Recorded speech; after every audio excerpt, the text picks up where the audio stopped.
আমরা তো বলি নাই এক ব্যক্তির শাসন থাকবে, আমরা তো বলি নাই এক দলের শাসন থাকবে। জনগণের সরকার আমাদের প্রয়োজন, কারণ জনগণের সরকারের কাছে আমাদের আস্থা, বিশ্বাস, স্থিতিশীলতা সবকিছুই কিন্তু জনগণের কাছে ছেড়ে দিতে হবে।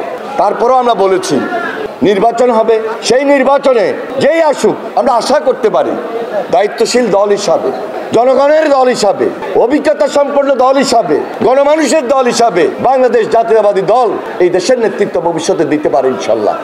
অতীতও আমরা দিয়েছি।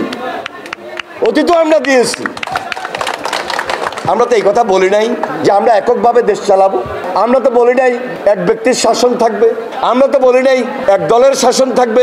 বিএনপির মধ্যে কোনো প্যাসিবাদ ছিল না, বিএনপির মধ্যে কোনো একদলীয় শাসন ব্যবস্থা ছিল না, এক ব্যক্তির শাসন ছিল না, স্বৈরাচারী শাসন ছিল না, কর্তৃত্ববাদী শাসন ছিল না। বিএনপি সেই দল। বান্ডেল থাকলে প্রতি সেনমানিতে টাকা বাঁচবে। বিকাশ সেনমানি বান্ডেল কিনে জিতুন প্রতি লেনদেনে। সবাইকে নিয়ে বিএনপি দেশ চালিয়েছে অতীত জিয়া রহমানের নেতৃত্বে, যার কারণে প্রেসিডেন্ট জিয়া জনপ্রিয় রাষ্ট্রপ্রধান ছিলেন, যার কারণে দেশনেত্রী বেগম খালেদা জিয়া আপসের নেতৃত্বে ছিলেন।